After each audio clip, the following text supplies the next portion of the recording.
Dokter abadi luar biasa perkotaan. Bab 91, sampai bab 100. Bab 91, namaku Fang Bai.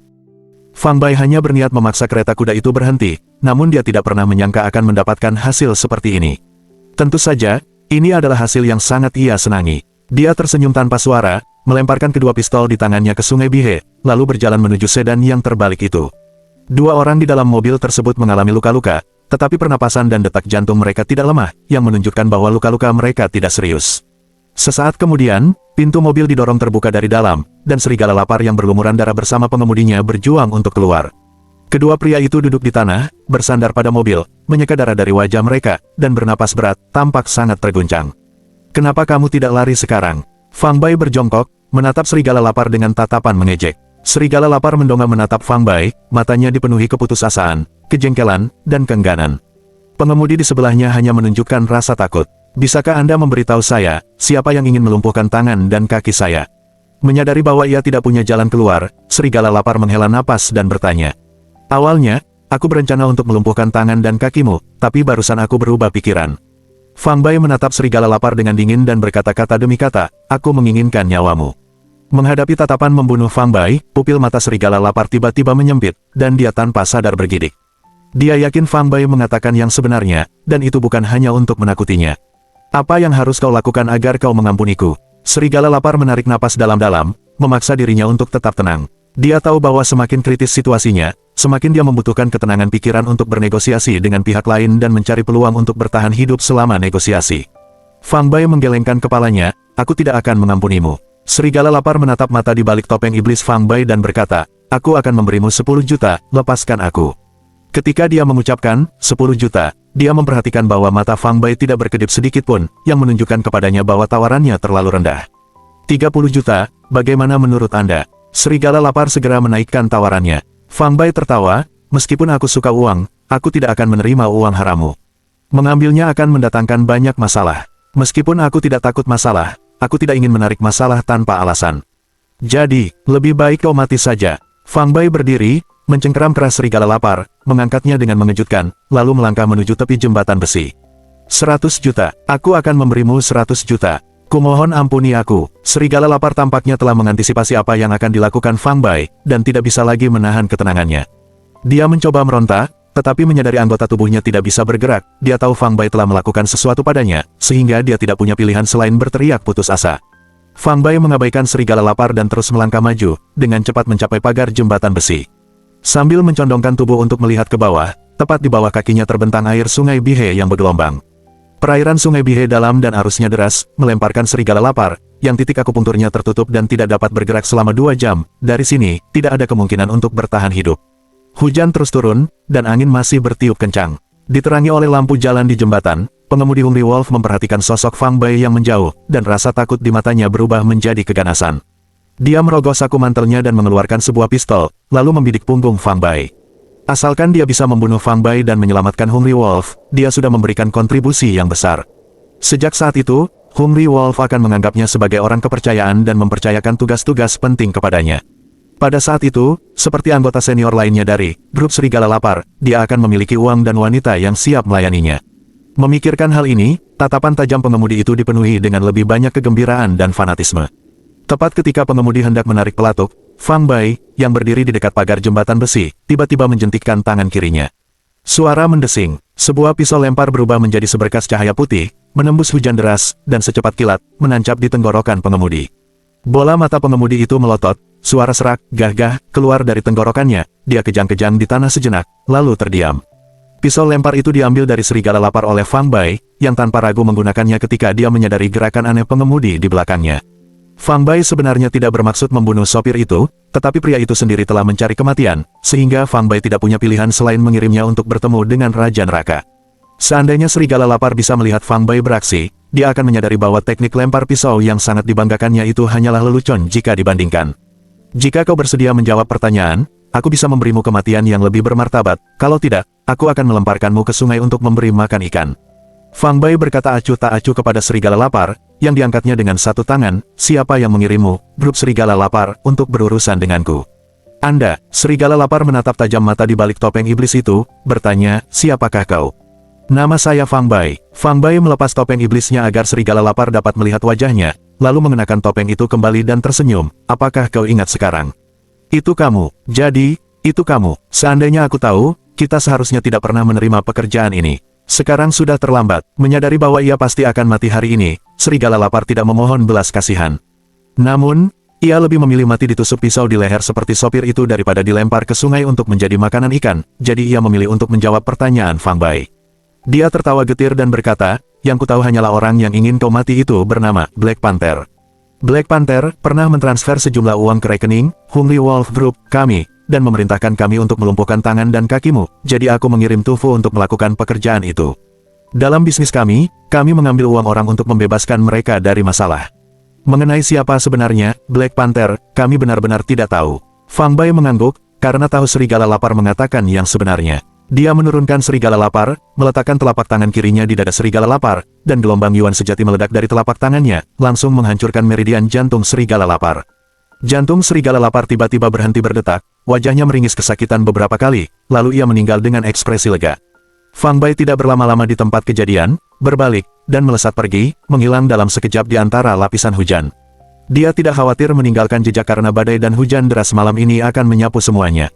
Keesokan paginya, berita kematian serigala lapar menyebar ke seluruh dunia bawah tanah Zhongsu. Dampak kali ini jauh lebih besar daripada kematian Tufu. Dengan kematian Hungry Wolf, grup Hungry Wolf menjadi tanpa kepala.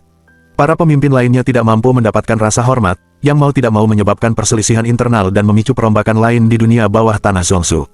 Hanya dalam beberapa hari, grup serigala lapar, yang dulunya perkasa ditelan oleh kekuatan lain, sepenuhnya terhapus dari dunia bawah tanah Zhongsu. Kabar ini sampai ke kantor polisi kota Zhongsu, di mana para petugas bertepuk tangan dan bersorak gembira. Tang Wenru, yang bekerja di divisi kejahatan serius, merasa beban berat telah terangkat.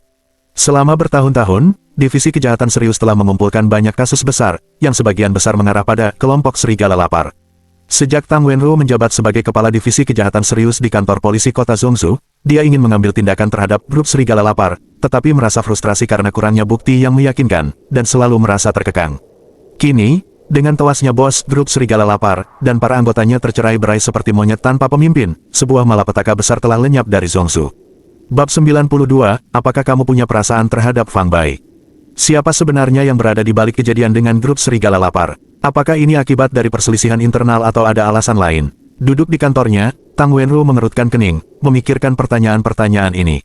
Dia selalu merasa bahwa masalah ini tidak terlihat di permukaan. Entah bagaimana, pikiran Tang Wenru melayang ke Fang Bai. Mungkinkah masalah ini terkait dengannya? Tufu adalah anggota grup serigala lapar, dan pernah menyerangnya sebelumnya. Bukan tidak mungkin dia menyimpan dendam terhadap grup serigala lapar. Terlebih lagi, kemampuan bela diri kunonya sangat hebat, mengalahkan serigala lapar bukanlah masalah baginya. Semakin Tang Wenru menginstalnya, semakin dia merasa bahwa Fang Bai memiliki motif untuk melakukan pembunuhan. Tentu saja, ini adalah pikiran-pikiran yang akan disimpan Tang Wenru sendiri dan tidak akan dibagikan kepada orang lain. Sekalipun serigala lapar memang telah dibunuh oleh Fang Bai, dia tidak akan mengambil tindakan apapun terhadapnya. Dia percaya bahwa serigala lapar telah melakukan banyak kejahatan, dan banyak kasus pembunuhan yang belum terpecahkan terkait dengannya. Hanya saja, perbuatan jahatnya begitu tersembunyi sehingga sulit untuk menangkapnya basah, itulah sebabnya dia selalu berhasil menghindari hukum. Kematian serigala lapar adalah hukuman yang setimpal. Jika Fang Bai yang membunuhnya, Tang Wenru hanya akan menggenggam tangan. Saat memikirkan Fang Bai, kehangatan berkobar di hati Tang Wenru. Meskipun secara tak terduga, dia mengangkat teleponnya dan menghubungi nomor Fang Bai. Fang Bai baru saja selesai memeriksa kaki ayahnya ketika dia menerima telepon dari Tang Wenru. Setelah dirawat selama beberapa hari oleh Fang Bai, kaki Fang Gang kembali normal sepenuhnya. Selain itu, di waktu luangnya, Fang Bai mengajari orang tuanya serangkaian seni bela diri lembut yang mirip dengan Tai Chi di dunia ini, dan mendorong mereka untuk menanamkannya saat senggang mereka, dengan mengklaim bahwa hal itu dapat meningkatkan kesehatan dan memperpanjang umur mereka. Setelah menerima ajaran dari seorang guru, Fang Gang dan istrinya memiliki keyakinan penuh pada putra mereka. Dengan demikian, setiap pagi, orang dapat melihat pasangan itu berlatih seni bela diri di taman setempat. Petugas Tang, apakah Anda punya rekomendasi pekerjaan lain untuk saya? Fang Bai menjawab panggilan Tang Wenru sambil terkekeh. Yang dimaksud dengan pekerjaan adalah membantu polisi menangkap penjahat buronan dan kemudian mengumpulkan hadiahnya, sesuatu yang dipahami oleh Tang Wenru. Alih-alih menanggapi komentar Fang Bai, Tang Wenru mendesaknya dengan nada tegas, apakah kau membunuh serigala lapar? Pak Tang, itu bukan lelucon yang bisa Anda buat sembarangan. Membunuh seseorang memiliki konsekuensi serius, dan saya adalah warga negara yang taat hukum, saya tidak akan pernah berani melakukan kejahatan. Fang Bai dengan tegas membantah hal itu. Tapi kurasa kau punya motif untuk membunuh, dan kau punya kemampuan untuk membunuh Hungry Wolf.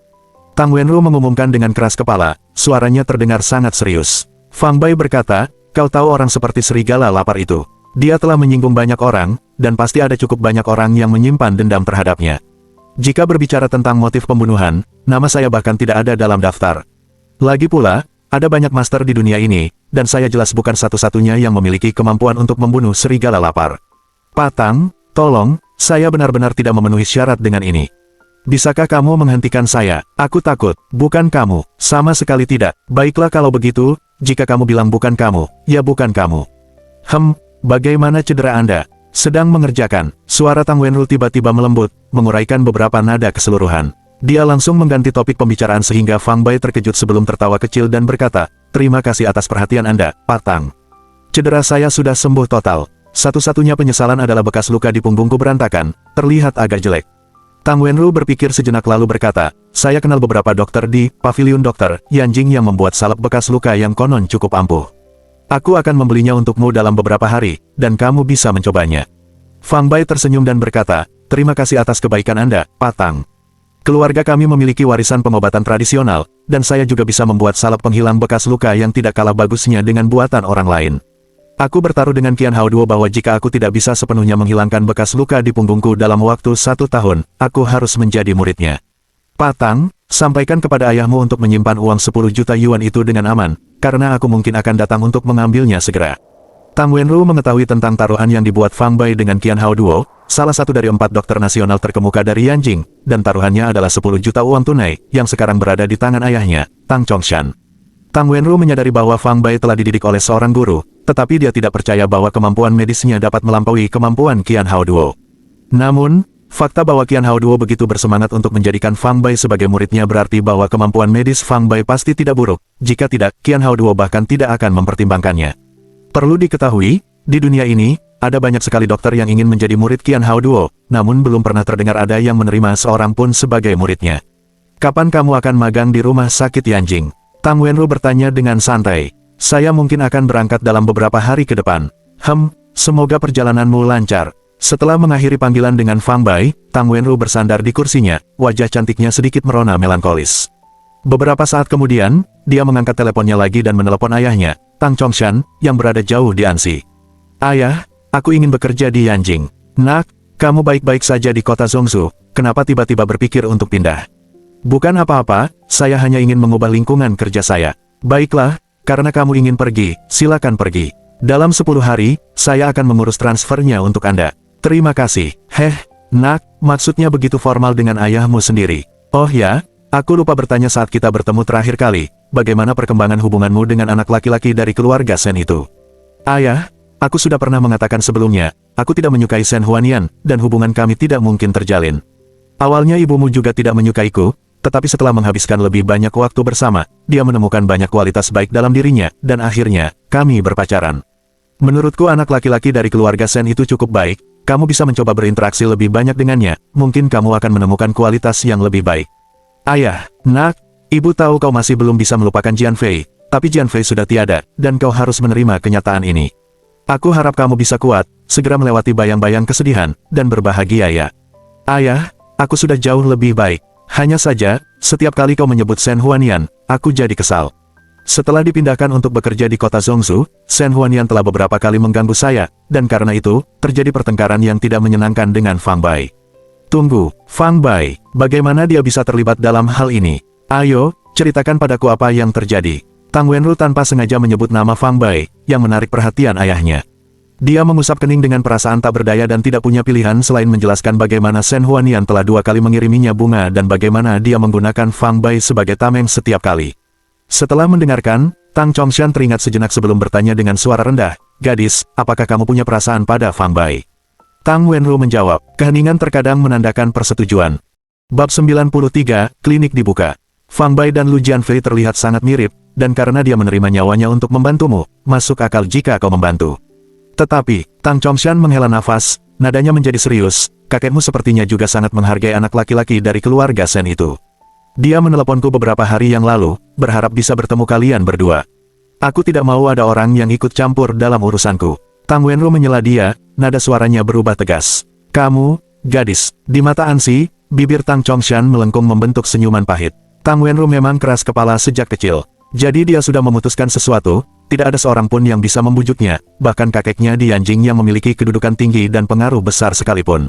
Setelah ayah dan anak perempuan itu mengakhiri percakapan mereka, Tang Chongshan tiba-tiba teringat bahwa selama kunjungan terakhirnya ke kota Zhongzhou, ia telah tiba dengan Fang Bai yang terluka di rumah sakit rakyat pertama Zhongzhou, dan mengetahui bahwa Fang Bai akan pergi ke rumah sakit Yanjing untuk magang setelah liburan musim panas. Karena liburan musim panas sudah dekat, Fang Bai seharusnya bersiap-siap untuk perjalanannya ke Yanjing. Dan putri kesayangannya tiba-tiba meminta pindah tugas ke kantor polisi Yanjing saat ini, mungkinkah ini ada izin dengan Fang Bai? Sepertinya Wen Rou benar-benar jatuh cinta pada anak itu. Tidak, saya harus berdiskusi ini dengan Hong Zuang, untuk melihat apakah kita perlu memberitahu orang tua di Yanjing.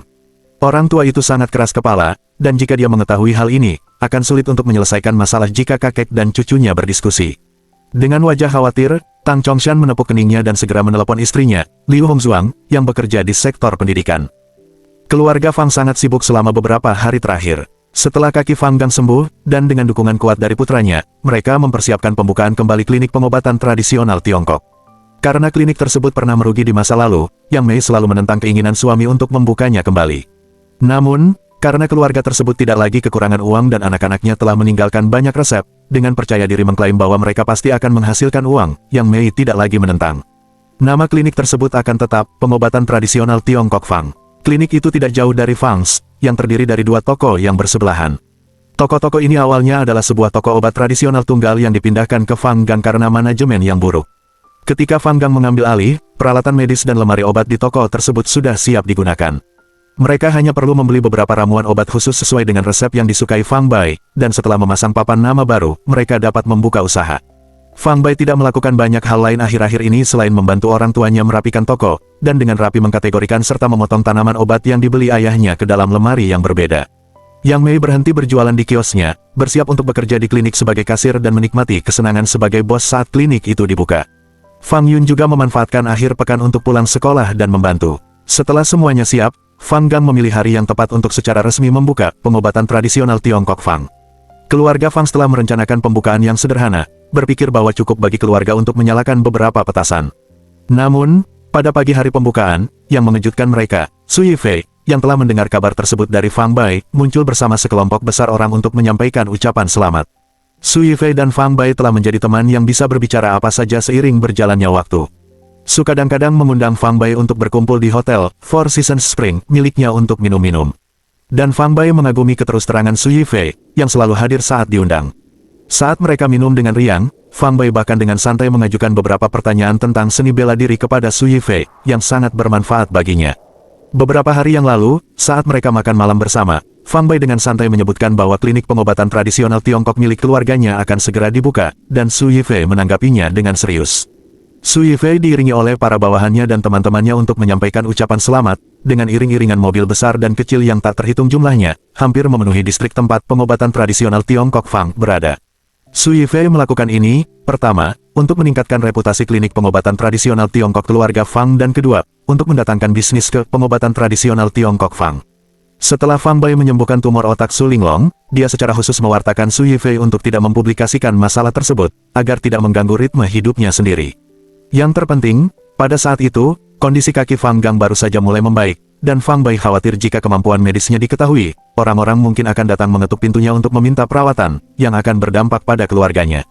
Karena Fang Bai meminta agar semuanya tetap dirahasiakan, Tuan Tua Su Hongyuan, mengeluarkan perintah untuk tidak menceritakan hal ini kepada para pemuda keluarga Su, sehingga sampai sekarang, di luar keluarga Su, tidak ada orang lain yang tahu tentang Fang Bai yang menyembuhkan tumor otak Su Linglong. Kali ini, untuk pembukaan pengobatan tradisional Tiongkok Fang, Su Yifei memerintahkan tokoh-tokoh kunci di antara bawahannya untuk menemaninya dalam kunjungan ucapan selamat pada hari pembukaan. Setelah itu, Su Yifei juga menghubungi beberapa teman satu persatu, mengatakan bahwa toko obat milik saudara akan dibuka dan meminta mereka untuk memberikan dukungan. Tuan Muda Su tertua dikenal karena sifatnya yang murah hati dan memiliki jaringan koneksi yang luas di Zhongzhou, hampir tidak ada seorang pun yang akan menolak untuk menghormatinya. Oleh karena itu, banyak orang yang datang bersama Su Yifei ke pembukaan pengobatan tradisional Tiongkok Fang, dan masing-masing dari mereka juga telah menyiapkan amplop merah yang berisi hadiah ucapan selamat. Melihat Su Yifei tiba bersama sekelompok orang, Fang Gang dan Yang Mei menunjukkan campuran rasa terkejut dan gembira. Semangat mereka terlihat meningkat dan mereka berseri-seri karena antusiasme. Sebenarnya, ketika tiba pembukaan klinik pengobatan tradisional Tiongkok keluarga mereka, meskipun Fang Gang dan Yang Mei berbicara tentang menjaga agar acara tersebut tetap sederhana, jauh di lubuk hati mereka sangat ingin merayakannya secara mewah dan menjadikannya acara yang megah. Namun, mereka tidak memiliki banyak kerabat atau teman di kota. Meskipun mereka memiliki banyak kerabat di kampung halaman mereka di pedesaan, perjalanan ke sana sangat jauh, dan kerabat mereka cukup miskin, sehingga mereka merasa tidak nyaman mengundang mereka. Karena begitu banyak orang yang datang, pasangan itu merasa tangan mereka lembut karena menerima amplop merah, yang sangat memuaskan sedikit rasa bangga yang mereka rasakan. Su Yifei memimpin bawahannya dan teman-temannya masuk ke toko obat dan, setelah pertukaran basa-basi dengan Fang Gang, ditarik ke samping oleh Fang Bai. "Saudara Fei, ini agak mengejutkan saya," Fang Bai berkata sambil tersenyum kecut, "kau membawa lebih dari 100 orang, kan? Sekarang sudah hampir tengah hari dan saya belum memesan hotel." Su Yifei menandatangani kontrak dengan ramah dan berkata, "Aku sudah menyetujuinya. Jangan khawatir, saya akan mengurus hotelnya. Saya sudah memesan lebih banyak dari kamar di Four Seasons Spring, dan nanti kita semua bisa pergi ke sana untuk makan." Fang Bai mengangguk, "Bagus. Setelah kita selesai makan, minta seseorang menghitung totalnya, dan saya akan membayar tagihannya saat itu juga." Su Yifei berkata, "Hotel ini milikku, dan kita bersaudara baik, jadi jangan bicara soal uang." Fang Bai menggelengkan kepalanya, "Tidak bisa begitu, aku tidak ingin berhutang budi padamu. Lagi pula, sekarang aku tidak kekurangan uang. Kamu lupa, aku memenangkan 1 juta dari Huayi dalam sebuah taruhan. Ditambah dengan amplop merah yang kau dan teman-temanmu berikan, itu sudah lebih dari cukup untuk melunasi tagihannya." Melihatnya begitu serius, Su Yifei menghela napas, "Baiklah kalau begitu. Saya hanya akan mengenakan biaya sesuai harga pokok, apakah oke?" "Terima kasih." Saat keduanya sedang berbicara, tiba-tiba terjadi enkripsi di luar klinik, sepertinya sesuatu telah terjadi. Keduanya berjalan keluar dari klinik berdampingan, hanya untuk menemukan bahwa kenalan lain telah tiba. Dan kenalan ini adalah seseorang yang tidak diduga oleh Fang Bai. Bab 94, Hadiah Ucapan Selamat yang Berharga. Mengapa dia datang? Fang Bai dan Su Yifei menatap pria tua berambut dan berjenggot putih yang berdiri di hadapan mereka. Tanda tanya besar muncul di benak mereka secara bersamaan. Orang lain adalah Hua Chun, pemilik balai peremajaan dan kepala keluarga Hua. Di belakang Hua Chun terdapat 4 anggota muda keluarga Hua, masing-masing memegang sebuah kotak kayu yang isinya tidak diketahui. Balai peremajaan dan keluarga Hua terkenal di seluruh Huaxia, dan sebagai tokoh terkemuka dalam komunitas pengobatan tradisional Tiongkok di kota Zhongzhou, Hua Chun hampir dikenal dan dihormati secara universal. Teman-teman Su Yifei dan para pengunjung lain yang datang untuk memberi selamat atas pembukaan klinik pengobatan tradisional Tiongkok Fang langsung mengenali Hua Chun pada pandangan pertama. Akibatnya, muncullah mereka ke arah Fang Gang yang dipenuhi kejutan dan rasa ingin tahu yang lebih besar. Di mata mereka, jika seseorang seperti Hua Chun secara pribadi menyampaikan ucapan selamat, maka tempat usaha bernama Fang's Traditional Chinese Medicine dan pemiliknya pasti cukup terkenal di komunitas pengobatan tradisional. Namun, mereka belum pernah mendengar nama pengobatan tradisional Cina Fang, dan pemiliknya tampak sama sekali tidak dikenal. "Teman Fang, selamat atas pembukaan toko Anda." Ketika Hua Chun melihat Fang Bai muncul, dia menyambutnya dengan tangan terkatup dan wajah tersenyum. "Aku datang tanpa diundang, kau tidak akan salah, kan?" Menatapnya kemudian beralih ke Su Yifei yang berdiri di samping Fang Bai, dan alisnya yang putih sedikit terangkat, "Bukankah ini Yifei? Apa yang membawakanmu kemari?" Keluarga Su dan Balai Peremajaan beroperasi di sektor yang berbeda dan karena itu tidak memiliki kolaborasi bisnis apapun, tetapi sebagai dua klan terkemuka di kota Zhongzhou, anggota muda mereka agak saling mengenal dan akrab satu sama lain.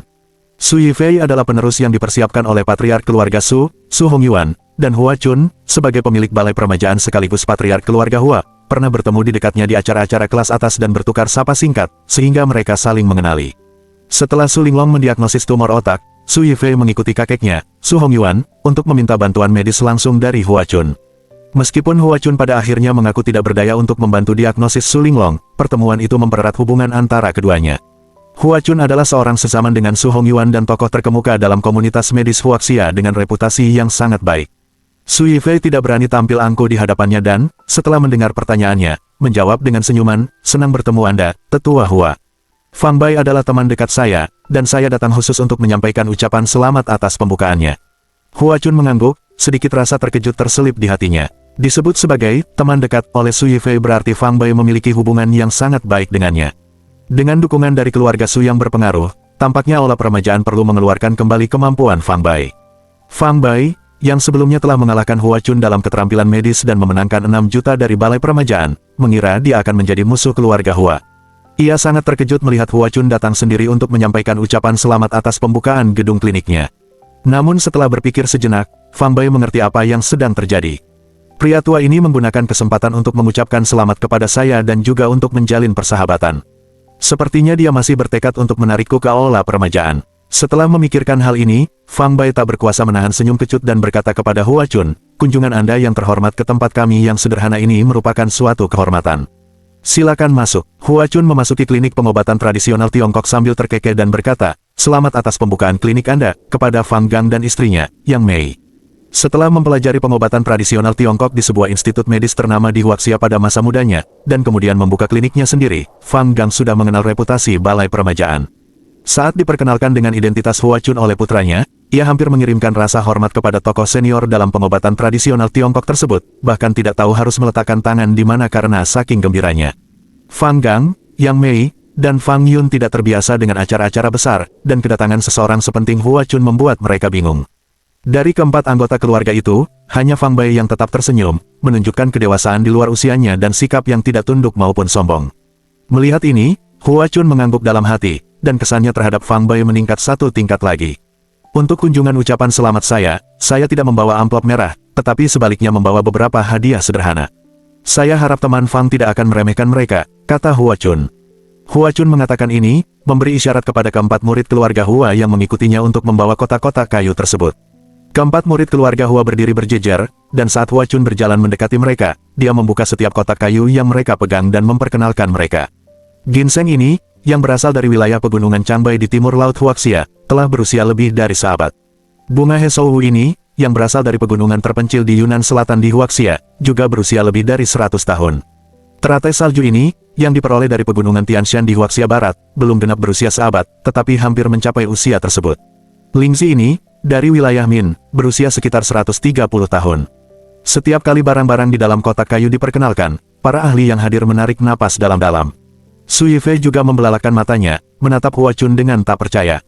Rahang Fang Gang hampir jatuh ke lantai karena terkejut. Yang Mei dan Fang Yun, meskipun tidak mengerti, dapat mengetahui dari ekspresi orang-orang yang hadir bahwa barang-barang yang dibawa Hua Chun sangat berharga. Fang Bai, meskipun tampak tenang di luar, dalam hatinya merasa takjub, berpikir dalam hati betapa besarnya investasi yang dilakukan lelaki tua itu untuk menunjukkan niat yang baik. Pada saat yang sama, ia berpikir, aula permajaan, sebagai salah satu dari 5 keluarga medis terkemuka di Huaxia, pasti memiliki persediaan obat-obatan yang begitu melimpah. Keempat barang yang dibawa Hua Chun dapat menjadi harta karun yang menjadi andalan toko obat tradisional Tiongkok manapun. Ginseng pembohong mempunyai khasiat untuk memulihkan energi vital, meremajakan vitalitas, menyuburkan darah, dan mempercantik kulit. Hesou bermanfaat untuk memulihkan vitalitas dan darah, menggelapkan rambut, memperkuat tendon dan tulang, serta menyehatkan jantung dan ginjal. Bunga teratai salju memiliki khasiat seperti melancarkan peredaran darah, menghangatkan saluran energi, menghilangkan dingin dan kelembapan, menghentikan pendarahan dan mengurangi pembengkakan, serta menghilangkan racun. Lingzi dikenal karena kemampuannya memulihkan qi, menenangkan jiwa, meredakan batuk dan asma, serta memperpanjang umur. Keempat benda ini termasuk di antara 9 ramuan abadi agung Huaxia, masing-masing merupakan bahan dalam pengobatan, dan masing-masing sangat berharga. Terutama ginseng pembohong berusia seabad, Hesou, teratai salju, dan Lingzi, semuanya sangat langka, mahal, dan masing-masing dihargai lebih dari 1 juta. Dalam kehidupan Fang Bai sebelumnya di dunia cermin, ramuan obat yang berusia lebih dari 100 tahun sudah dipecah menjadi obat spiritual. Sayangnya, keempat ramuan abadi, yang dibawa Hua Chun telah dipanen sejak lama, dan energi asal langit dan bumi yang pernah terkandung di dalamnya telah sepenuhnya hilang. Namun demikian, menggabungkannya ke dalam pengobatan pasti akan menghasilkan efek yang luar biasa. Tuan Hua, saya menghargai niat baik Anda, tetapi saya tidak dapat menerima keempat barang ini. Setelah Hua Chun menyelesaikan kata pengantarnya, sambil tersenyum dan menatap Fang Bai, dengan penuh harap menunggu Fang Bai menerima hadiah ucapan selamatnya, Fang Bai dengan tegas menolak. Hua Chun sepertinya tidak meragukan penolakan Fang Bai dan sesaat terkejut, lalu berseru, mengapa? Semua barang ini sangat bagus. Fang Bai menghela napas, hanya karena mereka sangat bagus, aku tidak bisa menerimanya. Di Huaxia, kami menjunjung prinsip tinggi untuk tidak memamerkan kekayaan. Keempat barang ini bernilai jutaan. Jika kalian memberikannya kepada kami secara terang-terangan, bagaimana jika beberapa penjahat mengincar kami, bukankah itu akan membahayakan kami? Dia berhenti sejenak, lalu melanjutkan, jika kita menerima barang keempat ini, baik kita menyimpannya di toko atau di rumah, kita akan hidup dalam ketakutan terus-menerus, khawatir akan pencurian atau melupakanan. Tidak hanya toko tidak akan bisa beroperasi dengan baik, tetapi kehidupan kita pun akan terganggu. Apakah kamu setuju? Oleh karena itu, saya hanya bisa mengucapkan terima kasih atas kebaikan Anda, Patriark Keluarga Hua. Bab 95, Akar Roh Api Bawaan. Hua Chun tidak setuju dan berkata, dengan kemampuanmu, apakah kamu masih takut tidak bisa melindungi hal-hal ini? Siapapun yang berani menginginkannya, Anda dapat mewujudkannya dengan satu pikiran. Fang Bai berkata, di rumah tidak masalah, tetapi saya akan segera menjalani magang di rumah sakit Yanjing. Jika saya tidak menyelesaikan masalah di rumah, saya tidak akan pergi dengan tenang. Orang tua dan saudara perempuan saya adalah orang biasa, jika terjadi sesuatu, saya khawatir mereka akan kesulitan untuk mengatasinya. Apa yang kamu katakan? Mata Hua Chun membelalak tak percaya. Dengan keahlian medismu, kamu masih perlu magang di rumah sakit. Kamu tidak bercanda, kan? Fang Bai dengan rendah hati menjawab, seseorang tidak pernah berhenti belajar. Magang di rumah sakit ini bukan hanya tentang mendapatkan gelar kedokteran, saya juga ingin memperluas wawasan, mendapatkan pengalaman, dan berinteraksi dengan lebih banyak pasien dan kasus. Hal ini akan sangat bermanfaat untuk meningkatkan kemampuan medis saya sendiri. Hua Chun menghela nafas, kau memiliki keterampilan medis yang luar biasa namun tetap rendah hati dan tenang, sungguh langka. Anakku tidak ada apa-apanya dibandingkan kamu. Fang Bai tersenyum dan berkata, Tuan muda-muda masih. Selama dia sedikit lebih mengembangkan temperamennya, tidak akan sulit baginya untuk mewarisi Anda dan menjadi tokoh besar dalam bidang keahlian medis. Semoga kata-kata baikmu menjadi kenyataan. Alis Hua Chun, dan dia tertawa rileks, baiklah, jika kau tidak mau menerima hadiahnya, aku akan mengambilnya kembali. Tapi rasanya tidak lengkap jika saya tidak membawa hadiah ucapan selamat untuk pembukaan, pengobatan tradisional Tiongkok Fang. Jadi, saya akan meminta seseorang mengirimkan beberapa alat medis dan ramuan herbal yang umum digunakan, tentu Anda tidak akan menolaknya, kan?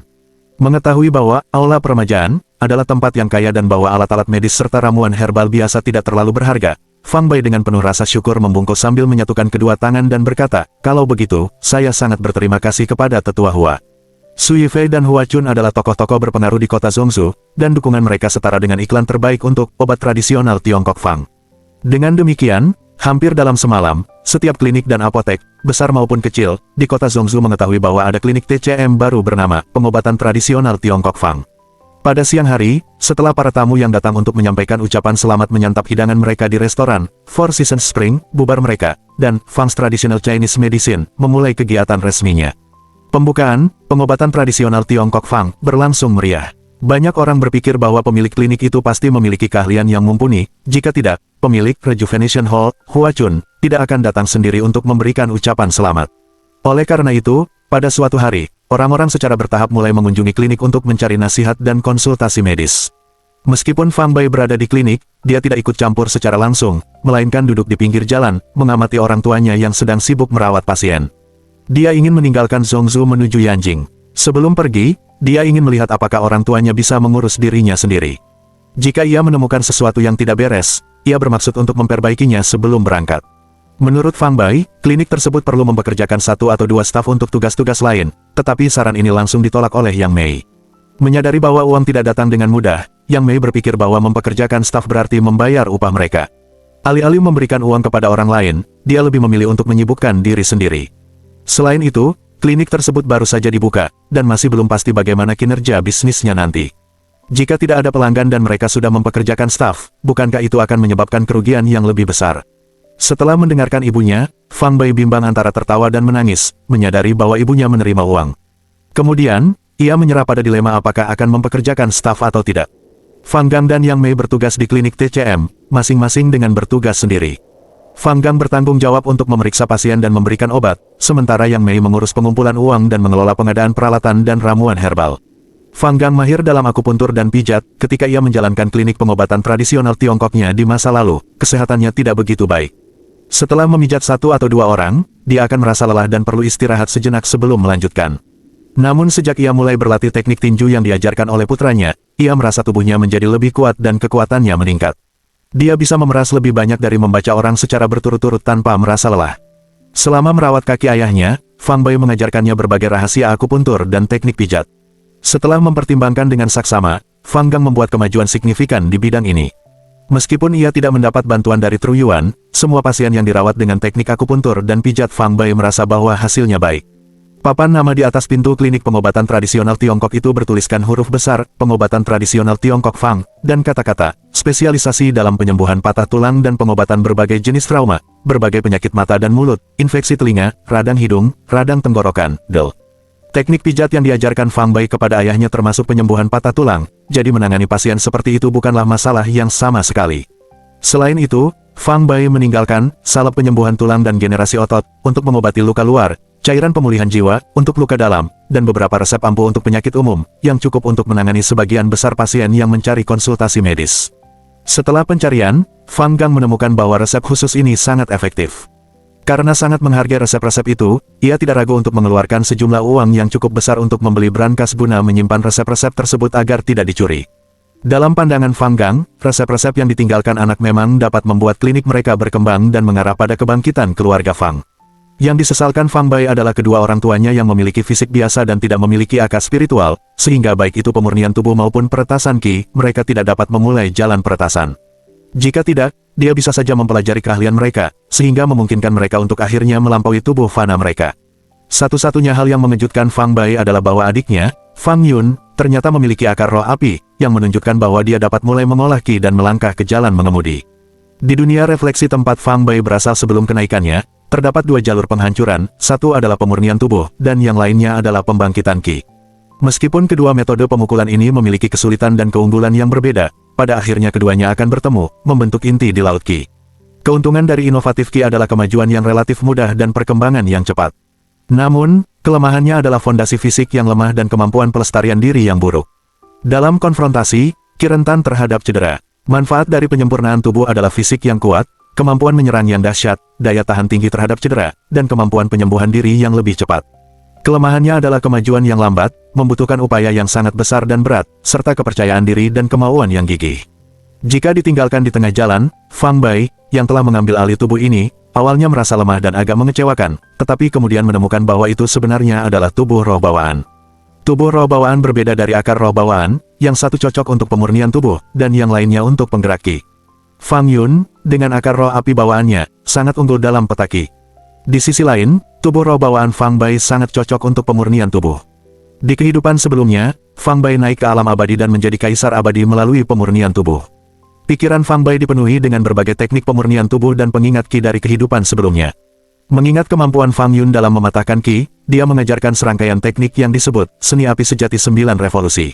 Untuk meningkatkan minat Fang Yun dalam posting, Fang Bai menyebutkan bahwa latihan teknik ini secara teratur dapat memberikan efek kecantikan dan menjaga keremajaan, membuat seseorang tetap awet muda selamanya. Prospek itu memang membuat mata Fang Yun berbinar-binar dengan minat yang semakin besar. Bab 96, Ayah dan Anak dari Keluarga Liu. Ketika Fang Yun bertanya kepada Fang Bai di mana dia mempelajari teknik menembusnya, Fang Bai beralasan bahwa teknik itu diturunkan oleh seorang guru. Sebenarnya, Fang Bai belum membangunnya. Mempraktikkan seni api sejati 9 revolusi, benar-benar dapat memungkinkan keterampilan untuk melampaui hal-hal biasa dan mempertahankan kemudahan abadi. Ketika seni api sejati 9 revolusi dikembangkan hingga revolusi ke-9 tertinggi, ia akan memiliki kekuatan tertinggi untuk membakar langit dan membakar bumi.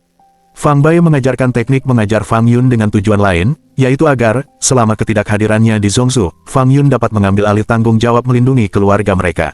Selain itu, serangkaian teknik tinju yang diajarkan Fang Bai kepada Fang Gang dan Yang Mei, selama keduanya berlatih dengan tekun, juga akan memberi mereka kemampuan bela diri tertentu.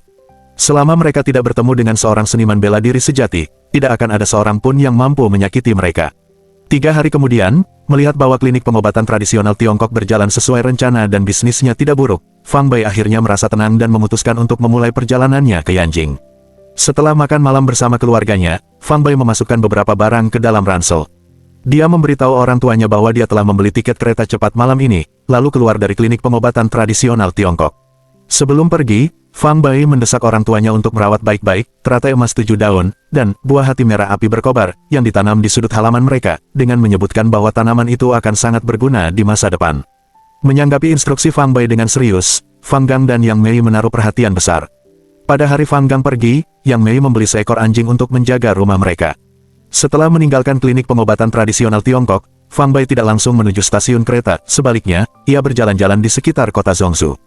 Saat malam tiba, dia diam-diam menyusup ke lingkungan mewah terkenal di Zhongzhou. Taipan Property Zhongzhou, Liu Yuanlong, tinggal di villa nomor 18 di kawasan elit ini.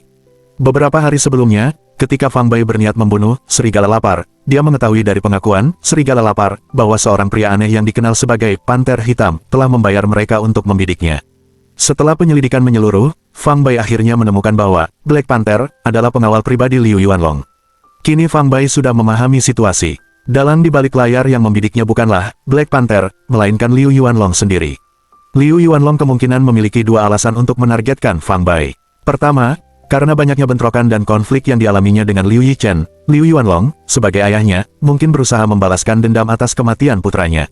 Kedua, Liu Yuanlong pernah membius Xia Chenyu dengan tujuan mengambil keuntungan dan menghinanya, tetapi digagalkan oleh campur tangan Fang Bai, dan dia menyimpan dendam karena hal itu. Liu Yuanlong, tentu saja, tidak akan berkumpul dengan Fang Bai secara pribadi, jadi dia mempercayakan tugas itu kepada pengawal pribadinya, Black Panther, yang kemudian menyewa grup serigala lapar, dan akhirnya, mereka mengirim si jagal untuk melakukan pekerjaan itu. Namun, mereka semua meremehkan hasilnya. Upaya si jagal untuk melumpuhkan Fang Bai gagal, dan sebaliknya dialah yang dilumpuhkan oleh Fang Bai. Serigala lapar dihancurkan oleh Fang Bai, dan akibatnya grup serigala lapar pun hancur berantakan. Sebelum Fang Bai meninggalkan Zhongzhou menuju Yanjing, ia bermaksud menyelesaikan masalah ini sepenuhnya. Aku tidak berencana membiarkan siapapun yang terlibat lolos begitu saja. Kali ini, target Fang Bai adalah Black Panther, serta Liu Yuanlong dan putranya, Liu Yichen. Villa nomor 18 mencakup area yang sangat luas, beberapa ribu meter persegi, yang terbesar di lingkungan kelas atas tersebut. Villa 3 lantai seluas beberapa ratus meter persegi itu terletak di tengah kompleks dan dirancang dengan gaya Eropa dengan dekorasi mewah, dikelilingi oleh tanaman hijau dan bebatuan. Di depan villa terdapat kolam renang sepanjang 50 meter.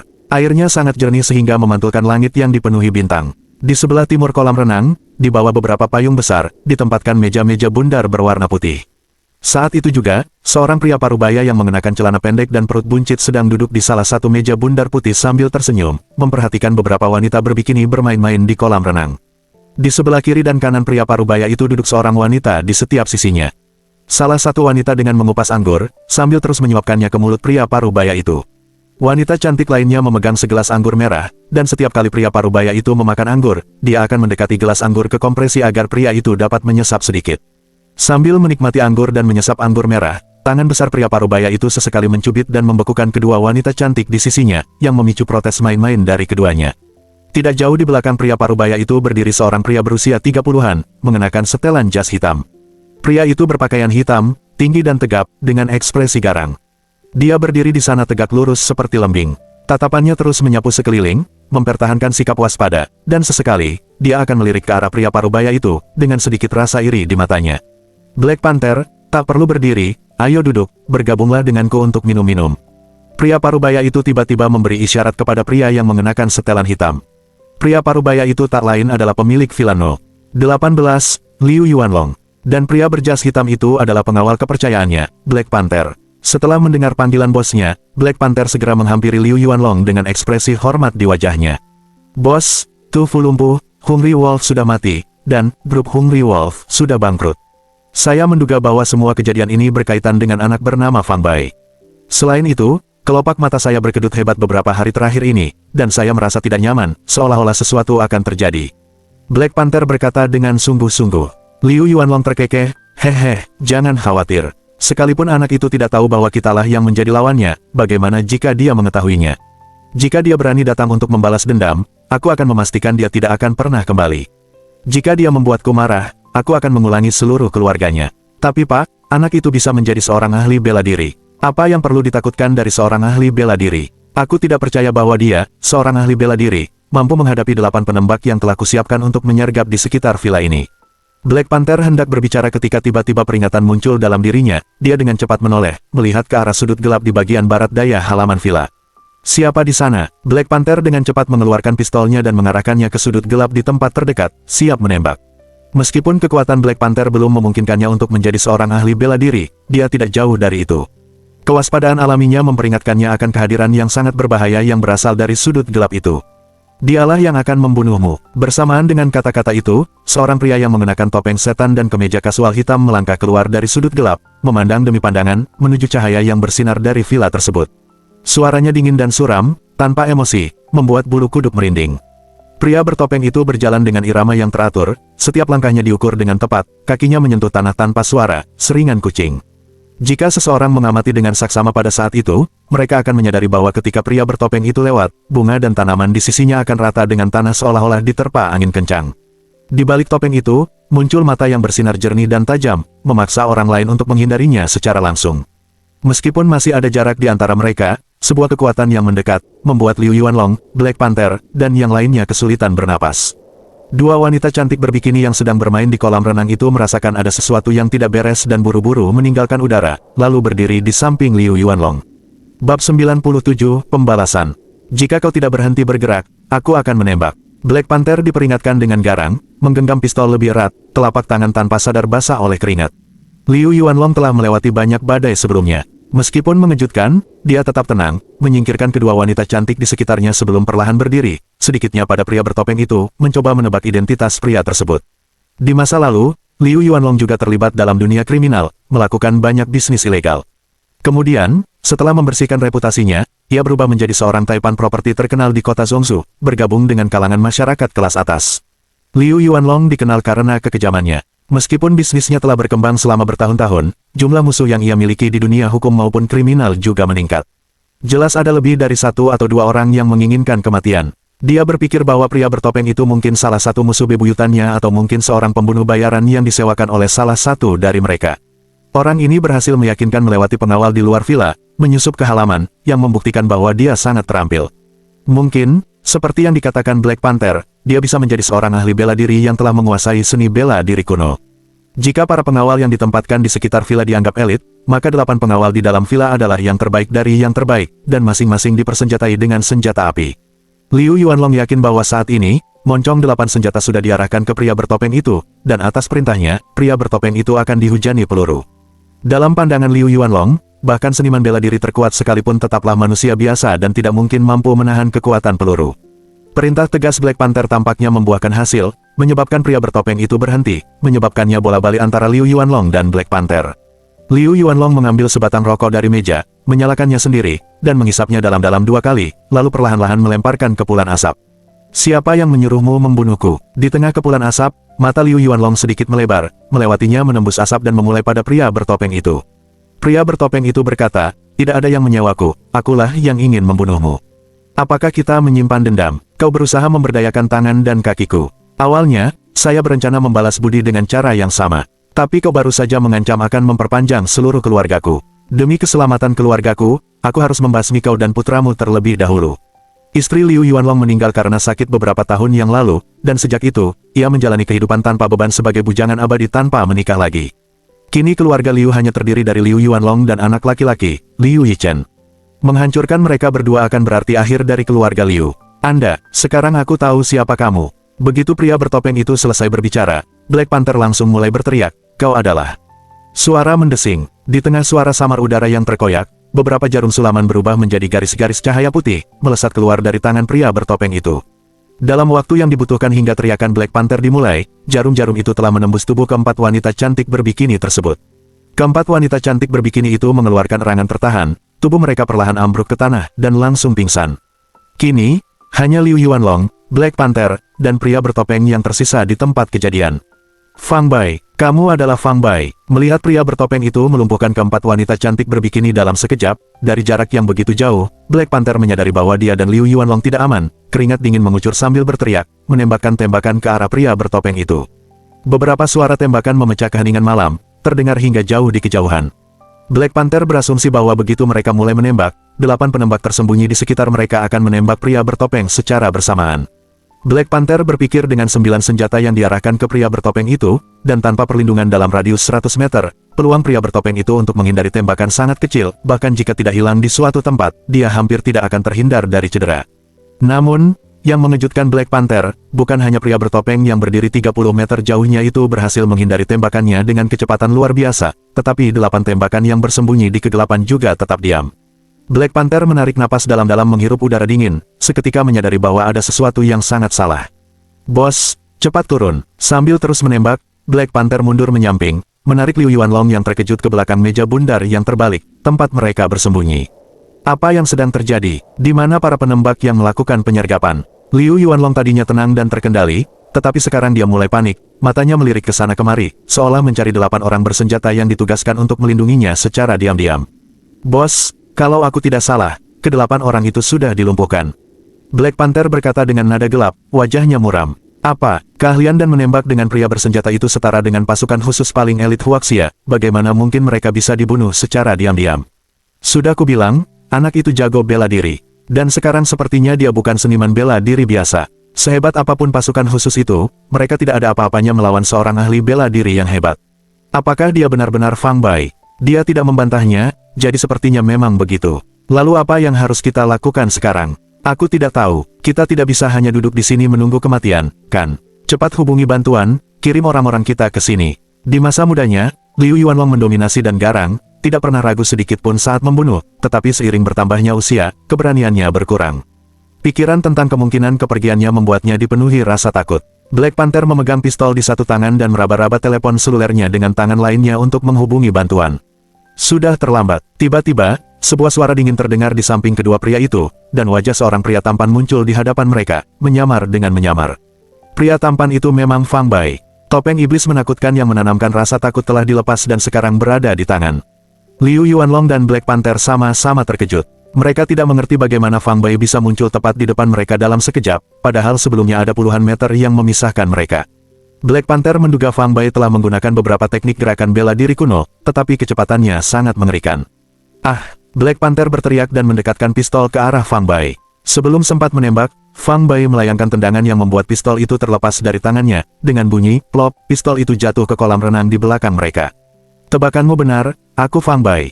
Aku membunuh serigala lapar. Sekarang giliranmu, kata Fang Bai sambil menampilkan 8 wujud yang seputih salju. Bagi orang lain, senyum ini mungkin tampak tidak berbahaya, tetapi bagi Liu Yuanlong dan Black Panther, senyum itu tampak seperti seringai jahat iblis dari neraka. Kaulah yang akan mati. Black Panther meraung, melengkungkan tubuhnya ke belakang, memberikan sentuhan ke tanah, kakinya menekuk dan melompat ke depan dengan gerakan kelinci menendang elang, mengarahkan tendangan ganas ke perut bagian bawah Fang Bai. Kekuatan Black Panther hampir setara dengan seorang ahli bela diri, kekuatan tendangan ini dengan mudah dapat melumpuhkan seekor serigala ganas. Pada saat yang sama, kilatan amarah terpancar dari mata Liu Yuanlong saat dia mengambil pisau buah dari tanah dan menerjang dada Fang Bai. Bab 98, Syarat untuk Pengampunan. Mulut Fang Bai melengkung membentuk seringai, tubuhnya sedikit bergeser ke samping untuk menghindari tendangan kelinci ke elang, milik Black Panther, lalu dia mengangkat dan menurunkan telapak tangan kanannya, memukul pisau buah di tangan Liu Yuanlong.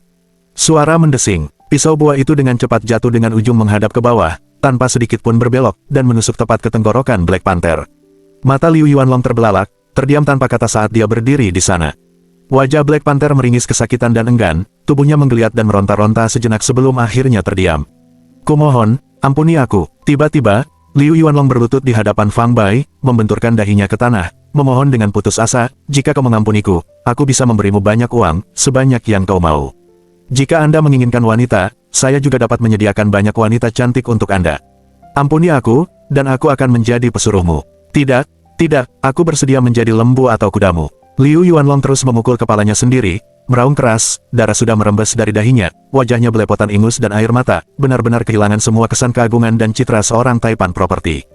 Fang Bai menyaksikan Liu Yuanlong yang berlagak putus asa di hadapannya, dan hanya merasakan rasa jijik. Ayo kita pergi, dan temukan putramu. Fang Bai mencengkeram kera baju Liu Yuanlong, mengangkatnya, dan berjalan selangkah demi selangkah menuju villa yang berjarak puluhan meter. Fang Bai selalu waspada ke segala arah, telinganya selalu peka terhadap segala sesuatu di sekitarnya. Dalam radius 200 meter, bahkan gemerisik rumput pun tidak luput dari perhatiannya. Baru saja, dia mendengar suara film dewasa Jepang dan adegan trisam antara satu pria dan dua wanita yang berasal dari sebuah ruangan di lantai 3 villa tersebut. Mungkin volume film dewasa itu terlalu keras, atau mungkin peredam suara villa itu sangat efektif, sehingga ketiga orang di dalam tidak menyadari keributan di luar. Pria yang saat ini terlibat dalam hubungan seks bertiga di kamar villa itu adalah Liu Yichen, putra Liu Yuanlong, tetapi kedua wanita yang bersamanya tidak dikenal. Saat memikirkan Liu Yichen, Fang Bai teringat akan mantan kekasih pemilik tubuh sebelumnya, Sun Ying. Wanita itu telah meninggalkan pemilik asli tubuh tersebut, dan melekat pada Liu Yichen, seorang pria kaya generasi kedua, dengan berpikir bahwa dia bisa berubah menjadi burung phoenix. Namun, ia dicampakkan oleh Liu Yichen dalam waktu 1 bulan. Kemudian, ketika Fang Bai memiliki banyak uang, mengenakan pakaian kelas atas, dan memiliki ponsel merek buah, Sun Ying, yang mengaitkan keadaan hidupnya yang membaik dengan kekayaan yang baru didapatnya, mendekati Fang Bai lagi, ingin menghidupkan kembali hubungan mereka. Fang Bai bahkan tidak mempedulikannya, terutama karena Su Linglong dan Fang Bai semakin dekat, muncul bersama di mana-mana di kampus kedokteran seperti pasangan, yang membuat Sun Ying malu, sehingga ia tidak akan pernah lagi bertemu Fang Bai. Dengan dimulainya liburan musim panas, para siswa di kelas Fang Bai berpencar, masing-masing mencari magang di rumah sakit, dan keberadaan Sun Ying tidak diketahui. Meskipun ia bisa dianggap sebagai alumni Liu Yichen, masalah yang ditimbulkan oleh grup serigala lapar pada akhirnya subete disebabkan oleh Liu Yichen, jadi Fang Bai tidak berniat membiarkannya lolos begitu saja. Fang Bai, ampuni putraku. Liu Yuanlong, menyadari Fang Bai mengincar putranya, meronta dan berteriak, aku bisa memberikan setengah dari kekayaanku kepadamu. Bahkan lebih dari setengah pun tidak masalah. Itu miliaran. Fang Bai tidak ingin mendengarkan ocehan Liu Yuanlong, jadi dia hanya menyegel beberapa titik tekanannya, membuatnya tidak bisa berbicara atau melawan. Pintu villa itu tidak terkunci, dan Fang Bai membawa tubuh Liu Yuanlong yang tak berdaya ke dalam, naik ke sebuah ruangan yang tertutup rapat di lantai 3. Dari posisi ini, suara-suara tidak menyenangkan dari dalam ruangan terdengar lebih keras. Ledakan, Fang Bai mengenakan kembali topeng iblisnya, lalu menendang pintu hingga terbuka dan melangkah masuk. Ruangan itu dipenuhi bau aneh, dan Fang Bai mengerutkan alisnya, menatap ke arah ranjang besar di tengah ruangan. Pada saat itu, Liu Yichen sedang berbaring telentang di tempat tidur, kaki terangkat ke udara, dengan seorang wanita berseragam sekolah dan seorang wanita lain berseragam perawat, masing-masing di sisinya, melayaninya dengan antusias menggunakan tangan dan mulutnya. Mendengar suara pintu, ketiga orang di atas ranjang menoleh untuk melihat Fang Bai dan Liu Yuanlong, lalu mereka membeku karena terkejut. Tatapan Fang Bai menyapu tubuh kurus Liu Yichen dan kejantanannya yang gagah, lalu berjalan untuk mematikan televisi, dan ruangan itu tiba-tiba menjadi sunyi. Liu Yichen, kau benar-benar tahu cara menikmati hidup. Fang Bai melemparkan Liu Yuanlong ke atas ranjang, dengan santai menjatuhkan kedua wanita itu, lalu duduk santai di sofa di ruangan itu, menyilangkan kakinya di pergelangan kaki. Siapa kamu? Liu Yichen meraih handuk untuk membungkus bagian bawah tubuhnya, melihat kedua wanita itu tak bernyawa dan menatap Fang Bai, yang mengenakan topeng hantu, lalu berteriak. Dia merasa suara Fang Bai agak familiar, tetapi tiba-tiba dia tidak bisa mengingatnya. Lalu dia menatap Liu Yuanlong yang terbaring di tempat tidur, yang terus-menerus berkedip, dan bertanya, ayah, ada apa denganmu? Saat Fang Bai berbicara, dia juga melepas topeng hantunya. Dengan kedua wanita itu pingsan dan Liu Yuanlong serta Liu Yichen hampir mati, Fang Bai tidak khawatir mereka akan melihat wajah aslinya. Fang Bai, itu kamu. Liu Yichen menunjuk Fang Bai dan berteriak, apa yang kau lakukan di rumahku? Pergi dari sini. Kemudian, mengingat kehebatan bela diri Fang Bai yang menakutkan dan menyadari bahwa dia bukanlah tandingan Fang Bai, dia berteriak kepada Liu Yuanlong, ayah, di mana pengawal kita? Di mana Black Panther? Di mana mereka semua? Wajah Liu Yuanlong memerah dan bengkak, dia membuka mulutnya tetapi tidak bisa berbicara, hampir menangis. Black Panther sudah mati, semua pengawalmu juga sudah mati. Jika kamu tidak percaya, kamu bisa bertanya pada ayahmu. Saat Fang Bai mengatakan ini, dia melepaskan titik bisu yang telah disegel pada Liu Yuanlong. Yichen, apa yang dia katakan itu benar, Black Panther sudah mati, semua pengawalnya juga sudah mati. Dia membunuh mereka, sebaiknya kau berlutut dan memohon padanya untuk menyelamatkan nyawamu. Ayo cepat, meskipun Liu Yuanlong sekarang bisa berbicara, tubuhnya masih tak bergerak, jika tidak, dia pasti sudah berguling dari tempat tidur untuk bersujud dan memohon belas kasihan dari Fang Bai. Kabar ini terlalu mengejutkan bagi Liu Yichen, ia sulit menerimanya, duduk kaku di tempat tidur, menggelengkan kepalanya, mustahil. Ini tidak mungkin terjadi, dasar bodoh, kau pikir aku akan berbohong padamu. Liu Yuanlong merasa marah dan cemas, jika dia bisa bergerak, dia pasti sudah melompat dan menendang putranya hingga jatuh ke lantai, sambil berteriak, jika kau tidak mulai memohon ampun, kau mungkin tidak akan punya kesempatan untuk hidup.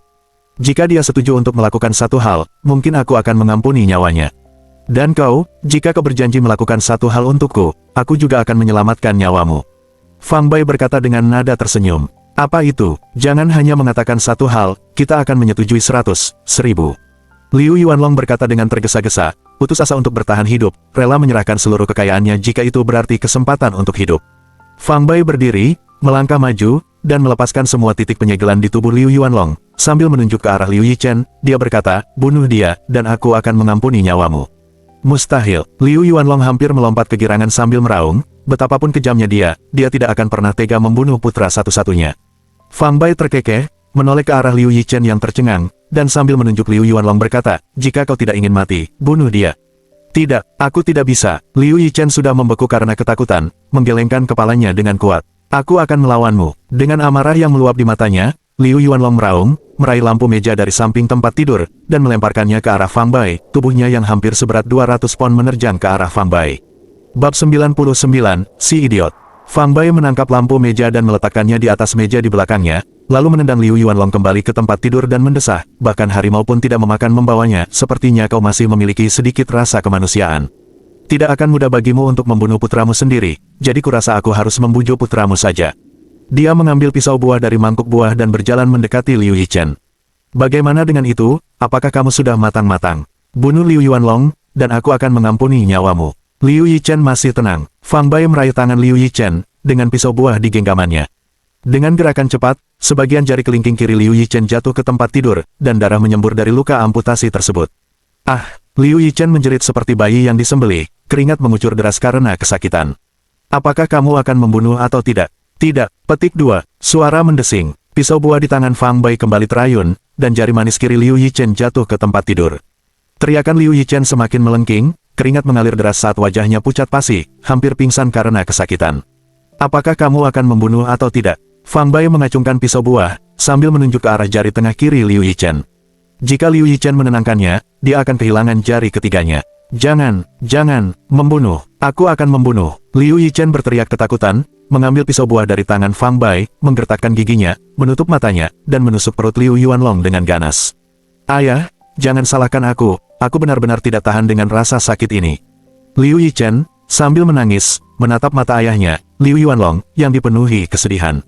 Liu Yuanlong tertawa getir dan bermalam, bagus. Bagus, anakku tersayang, anakku tersayang. Darah terus mengalir dari mulutnya, dan pada akhirnya, dia tidak bisa lagi berbicara, matanya perlahan kehilangan fokus. Melihat tubuh Liu Yuanlong yang semakin kaku, menampilkan Fang Bai acuh tak acuh, tanpa sedikit pun menunjukkan rasa iba. Untuk seseorang yang bersumpah akan membunuh seluruh keluarganya, dia tidak memiliki rasa belas kasihan yang sama sekali.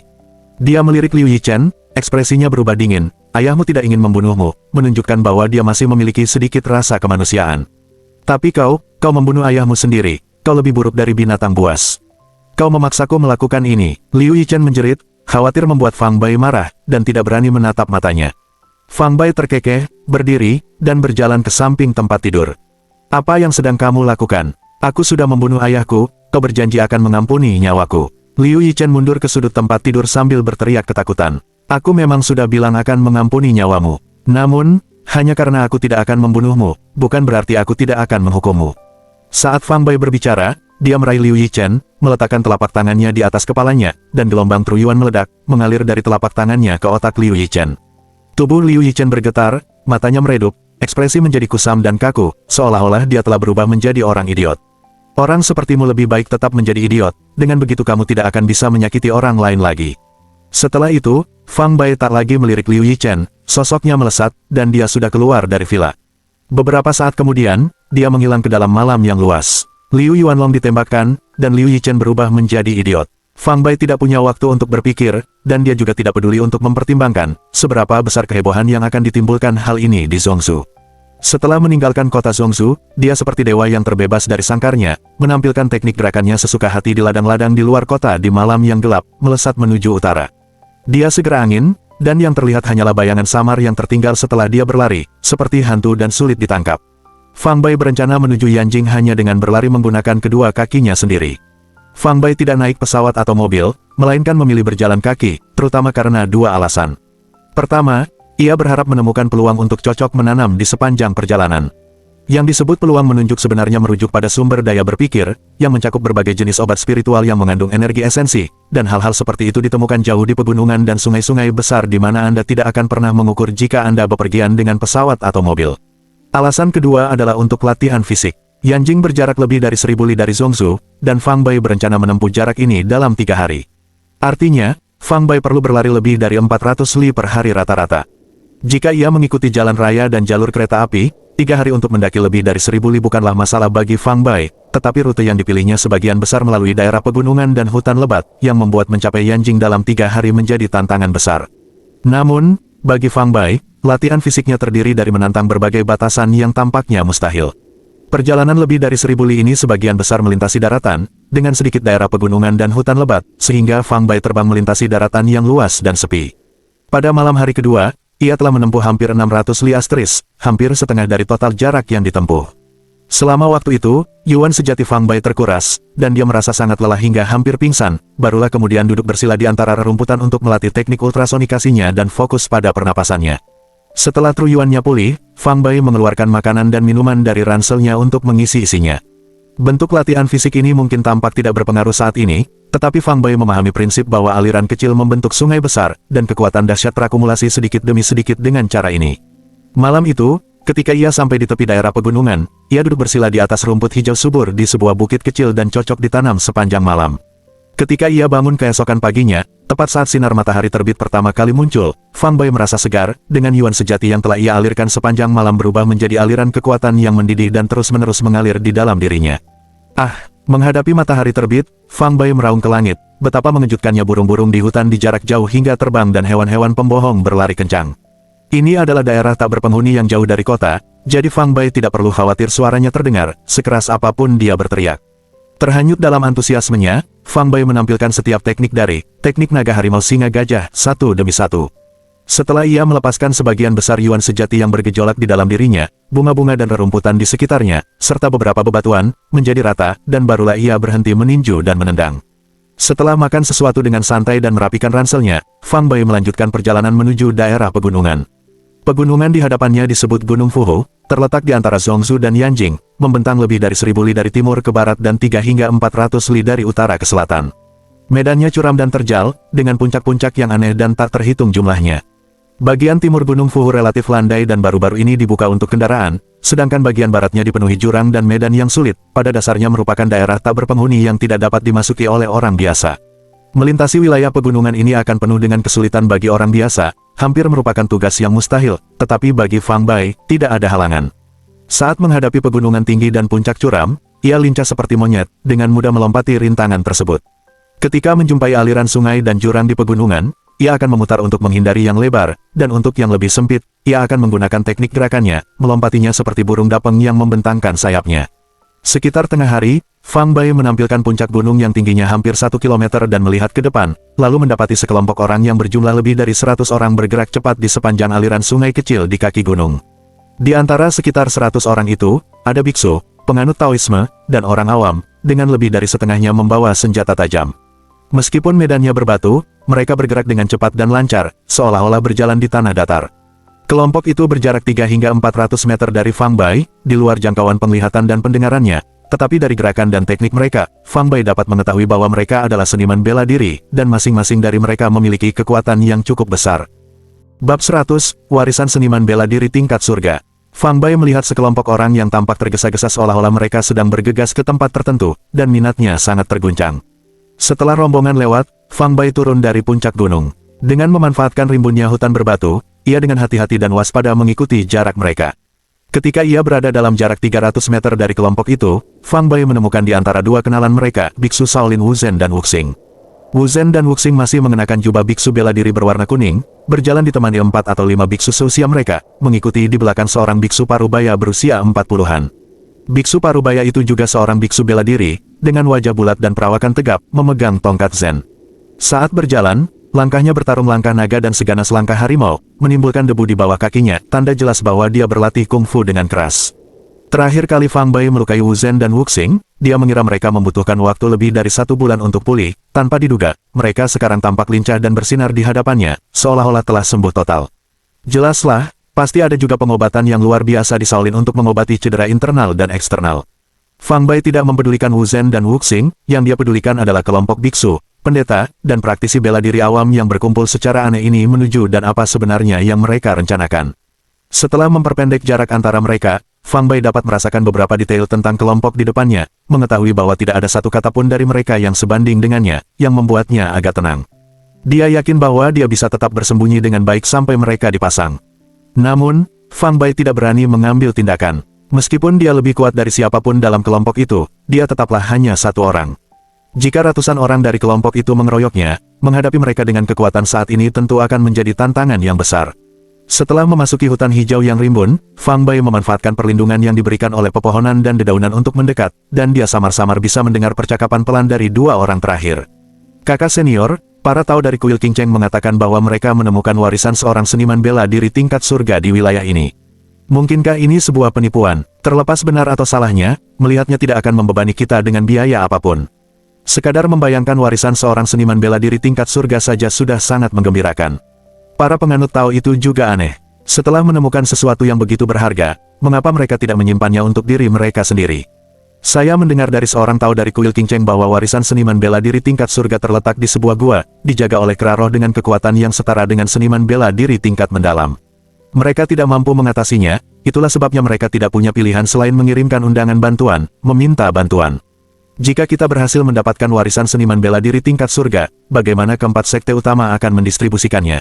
Sekte yang memberikan kontribusi paling banyak secara alami akan mendapatkan bagian warisan yang lebih besar. Kali ini menara hujan berkabut kita, bersama dengan kuil Qingcheng, kuil Shaolin, dan lembah obat 1000, keempat sekte utama telah mengirimkan lebih dari 100 seniman bela diri. Ini adalah kali pertama dalam beberapa tahun terakhir sekte semi tersembunyi bertindak bersama dalam skala sebesar ini, yang benar-benar menjadikan sebuah peristiwa besar. Kita tidak bisa berbuat apa-apa. Pertama, kera roh dengan kekuatan yang setara dengan seniman bela diri tingkat mendalam bukanlah tantangan yang mudah. Kedua, terdapat rasa saling tidak percaya di antara keempat sekte utama, dan kita harus bersiap jika sekte lain melancarkan serangan mendadak untuk memonopoli warisan tersebut. Lalu mengapa kepala menara tidak mengirim lebih banyak ahli? Menara hujan berkabut kami memiliki beberapa seniman bela diri tingkat mendalam. Tidakkah kamu memperhatikan bahwa 3 sekte besar lainnya masing-masing hanya memiliki 1 seniman bela diri tingkat mendalam sebagai pemimpinnya? Jika kami mengirim lebih banyak ahli, mereka pasti tidak akan senang. Ini termasuk menjaga kekuasaan, paham? Kepala menara telah mengirim banyak penerus muda kali ini juga untuk memperluas wawasan mereka dan memberi pengalaman mereka. Jadi begitu. 2 murid dari menara hujan berkabut di ujung kelompok berbisik-bisik satu sama lain, tanpa menyadari bahwa 100 meter di belakang mereka, Fang Bai mengikuti seperti hantu, mendengarkan percakapan mereka tanpa menyampaikan kata pun. Saat mendengar relik seniman bela diri tingkat surga, mata Fang Bai tak bisa menahan diri agar tidak berbinar. Di antara sedikit teman yang dimiliki Fang Bai, Su Yifei dan Tang Wenru dapat dianggap sebagai setengah seniman bela diri karena keduanya memiliki guru bela diri di belakang mereka, sehingga mereka lebih berpengetahuan tentang dunia bela diri kuno di alam ini. Dari mereka, Fang Bai mengetahui bahwa di dunia bela diri kuno di dunia ini, terdapat sekte semi tersembunyi dan sekte tersembunyi. Sekte-sekte yang disebut semi tersembunyi itu mirip dengan kuil Shaolin, kuil Qingcheng, dan aula peremajaan. Beberapa di antaranya tersembunyi di dalam kota sementara yang lain terletak di antara gunung dan sungai terkenal. Para murid dari sekte semi tersembunyi umumnya mengucapkan kata-kata rendah hati, tidak mudah menunjukkan keterampilan mereka kecuali jika kepentingan mereka sendiri dilanggar, jika tidak, mereka jarang terlibat dalam konflik sehari-hari. Sebagian besar praktisi bela diri di sekte semi tersembunyi berada di tingkat kuning, dan meskipun ada juga praktisi bela diri tingkat mendalam, mereka adalah tokoh-tokoh senior dari berbagai sekte, yang berada di eselon teratas dan sangat langka. Di sisi lain, sekte seringkali terletak di hutan lebat pegunungan terpencil, menjalani kehidupan yang terlindungi dan mandiri jauh dari dunia luar. Para murid dari sekte tersembunyi, yang terlepas dari urusan duniawi, mengabdikan diri pada Pus dan jarang muncul di alam fana untuk ikut campur dalam urusan duniawi. Di sekte tersembunyi, konon sebagian besar anggotanya adalah seniman bela diri tingkat bumi, dan seniman bela diri tingkat surga adalah jenis yang sangat langka.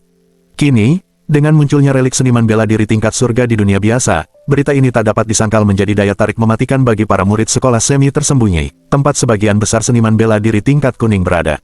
Jadi, ketika kuil Qingcheng mengungkapkan penemuan relik seniman bela diri tingkat surga kepada kuil Shaolin, menara hujan berkabut, dan lembah obat 1000, ketiga sekte besar ini mengirimkan beberapa seniman bela diri mereka untuk mengikuti murid-murid kuil Qingcheng untuk melihatnya, terlepas dari apakah berita itu benar atau salah. Bagi sekte utama tersebut, bahkan jika berita ketiga itu ternyata palsu, mereka tidak akan mengalami kerugian apapun. Namun, jika hal itu terbukti benar, memperoleh bahkan satu relik dari seniman bela diri tingkat surga, bagi sekte semi tersembunyi, akan menjadi harta karun yang nilainya tak terhitung. Keempat sekte utama mengirimkan seniman bela diri tingkat mendalam terbaik mereka, menunjukkan betapa seriusnya mereka menghargai relik seniman bela diri tingkat surga. Namun, untuk menghindari kualitas timbal balik, setelah berdiskusi, masing-masing dari keempat sekte hanya mengirimkan satu seniman bela diri tingkat mendalam dengan kekuatan yang setara, bersama dengan sejumlah seniman bela diri tingkat kuning yang sama, membentuk tim pemburu harta karun yang beranggotakan 100 orang ini. Teknik naga harimau singa gajah milik Fang Bai telah dikembangkan hingga tingkat menengah dari alam pengumpulan esensi, yang setara dengan seniman bela diri tingkat mendalam menengah di dunia ini. Di sekte semi tersembunyi, dia sudah dianggap sebagai ahli kelas atas.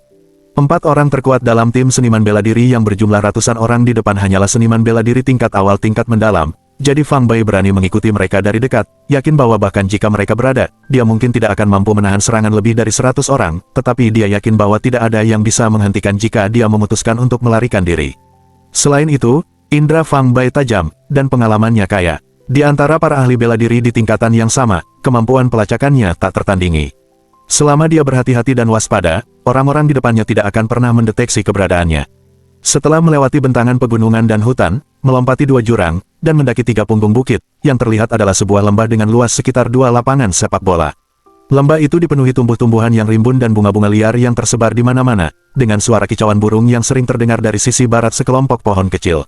Di samping hutan kecil itu, terdapat sebuah kolam yang lebarnya beberapa puluh meter, dalam dan tak berdasar, dengan pantulan pegunungan dan pepohonan di sekitarnya di udara, membuat seluruh kolam berwarna hijau giok. Lembah itu, dengan lingkungan yang indah dan udara segar, bagaikan surga kecil yang terpencil. Ikuti kelanjutan ceritanya di episode yang akan datang.